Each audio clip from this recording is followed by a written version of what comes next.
आदरणीय श्रोतागण, सादर नमन। गोस्वामी तुलसीदास जी महाराज द्वारा रचित श्री रामचरितमानस के कतिपय व्यवहारिक प्रसंगों पर अपना मंतव्य प्रस्तुत करने हेतु आप सबके समक्ष उपस्थित हूं। मानस महारथी गोस्वामी जी महाराज ने श्री रामचरितमानस की रचना में सबसे पहले गुरु की वंदना की, गुरु के चरण कमलों की वंदना की और गुरु के चरण कमलों में लगी हुई धूल की वंदना की। वस्तुतः प्राणी जब इस संसार में आता है तो वह कच्ची मिट्टी के घड़े के समान होता है। उसमें ना तो कोई सांसारिक ज्ञान होता है, ना ही आध्यात्मिक ज्ञान होता है और ना ही भौतिक जगत से उसका विशेष परिचय होता है। जन्म देने वाली मां किसी भी मनुष्य के लिए सर्वप्रथम गुरु होती है, जो उसे बोलना, चलना और अन्य दैनिक क्रियाकलाप सिखाती है। गुरु के रूप में जन्म देने वाली माता सर्वप्रथम पूजनीय होती है। बच्चा जब बड़ा होने लगता है तो उसे सांसारिक और आध्यात्मिक शिक्षा के लिए गुरु की आवश्यकता होती है। गुरु वह श्रेष्ठ व्यक्ति है जो हम सबके समीप रहता है, भौतिक रूप में विद्यमान है, किंतु ज्ञान की पराकाष्ठा पर है। वो गुरु का जो सर्वप्रमुख लक्षण है वह ज्ञान है। और ज्ञान केवल सांसारिक ज्ञान नहीं है, अपितु आध्यात्मिक ज्ञान है। वह ईश्वर की सत्ता को, ईश्वर के अस्तित्व को और ईश्वर के प्रति भक्ति प्रकट करने के सहज मार्ग को हमें दिखा सकता है। वह उस प्रकाश पुंज की भांति है जो घोर अंधकार में, रात्रि के गहन अंधकार में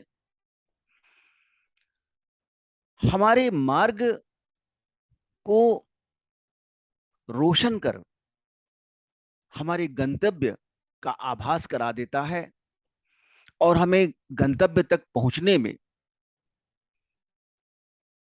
सार्थक भूमिका का निर्वहन करता है। गोस्वामी जी महाराज ने गुरु के चरण कमलों की वंदना की। गुरु के कमलवत चरणों में जो धूल लगी होती है, उस धूल की भी श्रेष्ठता गोस्वामी जी महाराज ने श्री रामचरितमानस में स्पष्ट की है।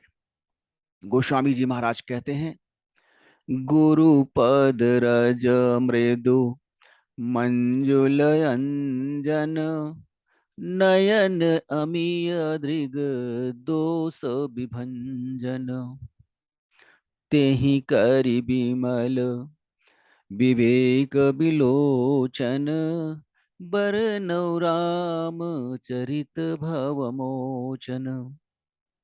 गोस्वामी जी महाराज श्री रामचरितमानस की रचना करने के पूर्व गुरु के कमलवत चरणों की वंदना करते हैं और गुरु की श्रेष्ठता में अपने स्वर्णिम लेखनी को रामचरितमानस के कतिपय चौपाई व दोहे के रूप में समाहित कर गुरु की गरिमा का गुणगान करते हैं। गोस्वामी जी महाराज ने गुरु के कमलवत चरणों की वंदना की है, उसके साथ ही गुरु के पैर के निचले हिस्से में जो लगी हुई धूल है उसकी तुलना आंखों के लिए अमृत अंजन के समान की है। गोस्वामी जी महाराज ने कहा कि गुरु के चरणों में लगी हुई धूल कोमल होती है, सुंदर है और आंखों के लिए अमृत अंजन के समान है।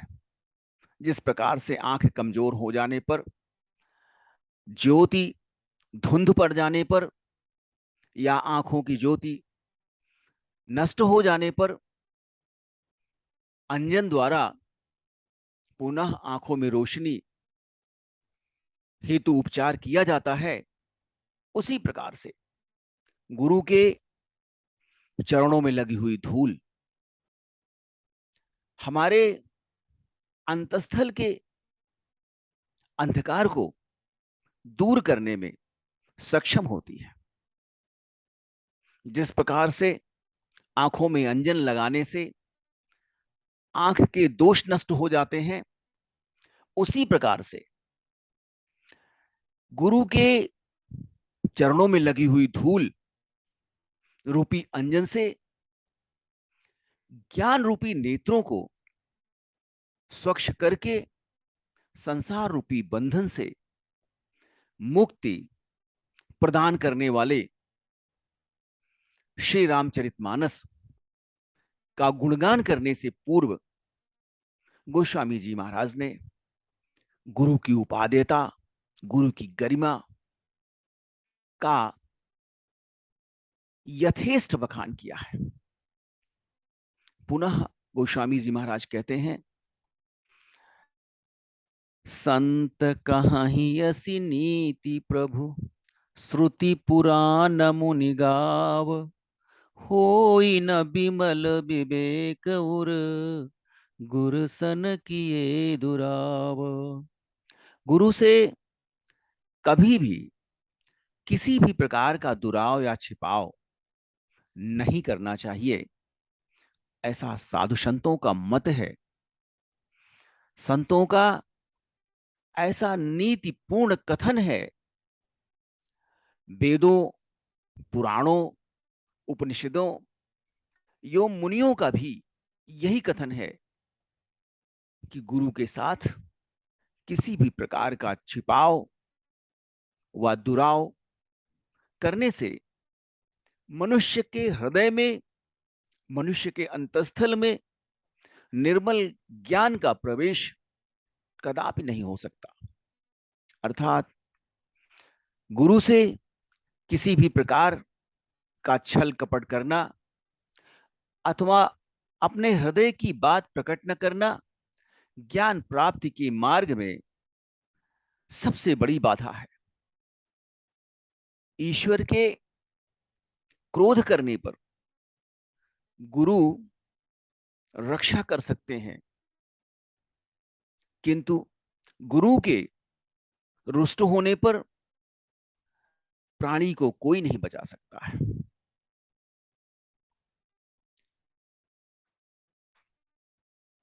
गोस्वामी जी महाराज ने श्री रामचरितमानस के अनेक प्रसंगों में गुरु की महानता का, गुरु की गरिमा का बखान किया है और गुरु को ईश्वर की प्राप्ति में सबसे बड़ा सहायक माना है। इतना ही नहीं, उन्होंने गुरु के स्थान को ईश्वर के स्थान से भी ऊपर रखा है।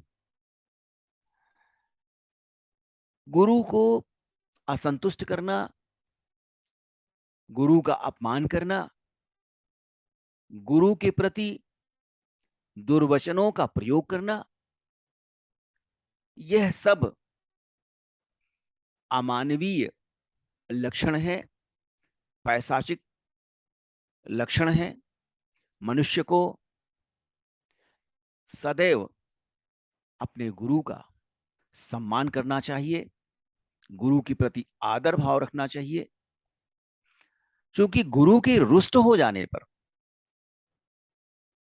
कोई भी रक्षा नहीं कर सकता है। गुरु के शाप से मुक्ति सहज नहीं है। गोस्वामी जी महाराज पुनः कहते हैं, सत्यनाथ पद गही नृप भाषा, द्विज गुर कोप कहु को राखा। राख गुर जो कोप विधाता, गुर विरोध नहीं को जग त्राता। ब्राह्मण अर्थात ज्ञानी एवं गुरु के क्रोध से इस संसार का कोई प्राणी रक्षा नहीं कर सकता है। ब्रह्मा के रुष्ट हो जाने पर गुरु की शरण में जाने से रक्षा हो सकती है। गुरु की कृपा एवं उनके संकेत मात्र से बड़ा कार्य सहज ही सफल हो सकता है। श्री राम जी सीता जी के स्वयंवर में गुरु विश्वामित्र की आज्ञा से ही धनुष तोड़ने हेतु उठते हैं। प्रभु श्री राम के अतिरिक्त कोई भी राजा गुरु की आज्ञा नहीं लेते।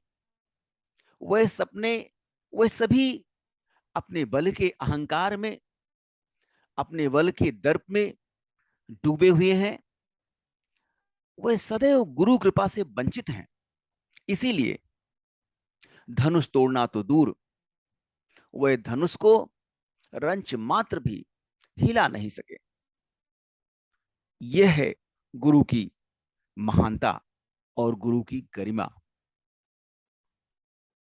गोस्वामी जी महाराज ने रामचरितमानस के जिन प्रसंगों में गुरु की गरिमा का बखान किया है, उन सभी प्रसंगों के अध्ययन से, श्रवण से यह सुनिश्चित होता है कि इस कलिकाल में, इस भौतिक जगत में गुरु का कोई विकल्प नहीं है, गुरु का स्थान कोई ग्रहण नहीं कर सकता है।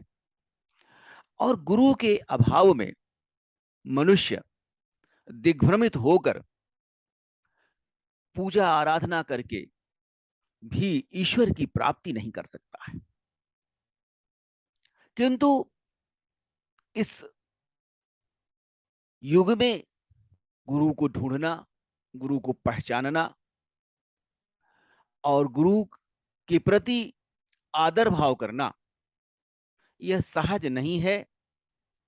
मनुष्य अज्ञानता रूपी अंधकार में आकंठ डूबा हुआ है। वह सदैव स्वार्थ में संलग्न है।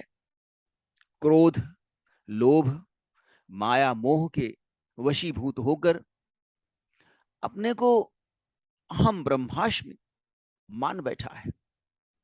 उसे ईश्वर की सत्ता पर विश्वास ही नहीं है। वह ईश्वर की आराधना दुख पड़ने पर, पीड़ा होने पर करता है, किंतु जैसे ही उसका दुख समाप्त हो जाता है, सुख के दिन आ जाते हैं, वैसे ही वह ईश्वर की सत्ता को, ईश्वर के अस्तित्व को नकारने लगता है।